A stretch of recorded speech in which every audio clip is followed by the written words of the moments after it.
वंदे मातरम साथियों, जय गौ माता, जय भारत माता। मैं आपका मित्र किसान पुत्र श्याम स्वदेशी एक बार पुनः आप सभी भाइयों के बीच में उपस्थित हूँ। सभी भाइयों से निवेदन कर रहा हूँ कि मेरी वीडियो को अधिक से अधिक शेयर करें, कमेंट करके अपने सुझाव दें और सभी अपने मित्रों से कहें कि वीडियो को, चैनल को सब्सक्राइब करें। साथियों, आज गायत्री जयंती है। गायत्री परिवार के संस्थापक पंडित श्री राम शर्मा आचार्य जी की पुण्यतिथि है। आज यज्ञ करके हमने उनको याद किया। इस राष्ट्र में जब जब बातें चलेंगी, सत्संग होंगे, गायत्री परिवार के योगदान को कभी नहीं भुलाया जा सकता है। एक महत्वपूर्ण उनका इस राष्ट्र के निर्माण में योगदान है। आज का जो मेरा विषय है वह राष्ट्र निर्माण है। साथियों, यह देश जल रहा है, धधक रहा है और उसके पीछे एक बहुत बड़ा कारण है और वह है जाति प्रथा, जातिवाद। जातिवाद के नाम पर हम बटे हुए हैं, मान्यताओं के नाम पर हम बटे हुए हैं, पंथों के नाम पर हम बटे हुए हैं। इसी बंटवारे का जो लाभ है वह आसुरी शक्तियां कर रही हैं, जिनमें मुसलमान और ईसाई प्रमुख रूप से हैं। वे जो लाभ ले रहे हैं वे हमारी फूट का लाभ ले रहे हैं, हमारी कमजोरी का लाभ ले रहे हैं। और जिस जाति प्रथा को ज़बरदस्ती हमारे ऊपर थोपा गया और आज हम उसको सिर पर लाद कर घूम रहे हैं, उस फूट का पूरा लाभ ये मुसलमान और ईसाई ले रहे हैं। इसका समाधान क्या हो सकता है? साथियों, इस देश की ऐसी परंपरा रही है कि आज भी ब्राह्मणों का पूरा सम्मान इस देश में होता है। जो ब्राह्मण वर्ग है उसका सम्मान होता है, उसका पूरा सम्मान इस देश में होता है और उसकी बात को माना जाता है। और दूसरा जो समाज है वह संत समाज, इसकी बात को आज भी, चाहे वो गलत है चाहे सही है, लेकिन उसकी बात को माना जाता है। और तीसरा समाज है अध्यापक वर्ग, अध्यापक समाज। इसकी बात को चाहे गलत है चाहे सही है, समाज स्वीकार करता है, समाज मानता है। तो इन तीन वर्गों पर इस देश को बचाने का उत्तरदायित्व है।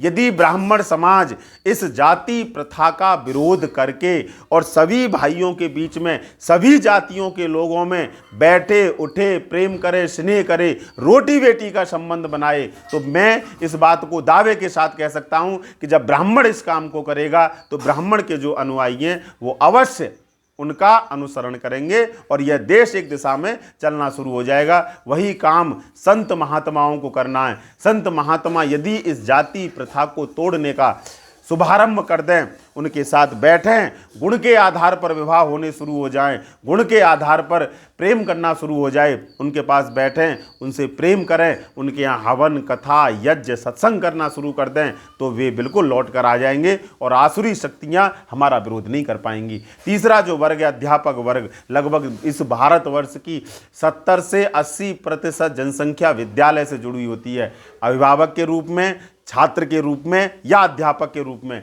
साथियों, यदि यह अध्यापक वर्ग इन बातों को करना शुरू कर दे, इस राष्ट्र को बचाने का प्रयास करना शुरू कर दे कि ये जाति प्रथा जो है ये थोपी गई है, इसका कोई महत्व नहीं है। परमपिता परमेश्वर ने सबको बराबर बनाया है, सबको बराबर बुद्धि सी है, सबको हाथ पैर नाक बराबर दिए हैं, सबको एक रास्ते से आना है, सबको एक रास्ते से जाना है। तो मैं इस बात को दावे से कह सकता हूँ कि इस राष्ट्र को बचाया जा सकता है। यदि आज भी हम ऐसा नहीं कर पाए, यदि ये तीनों वर्ग आज एकजुट होकर और इस जो मैंने विषय रखा है इस विषय पर काम न कर पाए, तो यह राष्ट्र धधक रहा है, यह जल रहा है। आसुरी शक्तियां चारों ओर से इस राष्ट्र को घेर रही हैं और इस राष्ट्र को बचाना मुश्किल ही नहीं, असंभव हो जाएगा। और एक बात याद रखिए, यदि यह राष्ट्र नहीं रहेगा, यदि यह संस्कृति नहीं रहेगी, यदि यह सनातन नहीं रहेगा, यदि वैदिक संस्कृति नहीं रहेगी, आसुरी शक्तियां जिस दिन इसे ढांक लेंगी, आसुरी शक्तियां जिस दिन इसे अपने चंगुल में फंसा लेंगी, उस दिन न आपका अस्तित्व नहीं रहेगा, न मेरा अस्तित्व रहेगा, न संत महात्माओं का अस्तित्व रहेगा, न क्षत्रियों का अस्तित्व रहेगा, न दलितों का अस्तित्व रहेगा, न ब्राह्मणों का अस्तित्व रहेगा, न किसी और वर्ग का अस्तित्व रहेगा। साथियों, आज राष्ट्र को आवश्यकता है, आज राष्ट्र पुकार रहा है, भारत माता आपसे निवेदन कर रही है, आप आइए, ईश्वर आपसे कह रहा है आप आइए, हमारा सहयोग करिए और इस राष्ट्र को बचाने में अपनी महत्वपूर्ण भूमिका का निर्वहन करिए। बस इन्हीं बातों के साथ मैं सभी से निवेदन करता हूँ, मेरी वीडियो को शेयर करें। वंदे मातरम, जय भारत माता, जय गौ माता। भाई राजीव दीक्षित अमर रहें।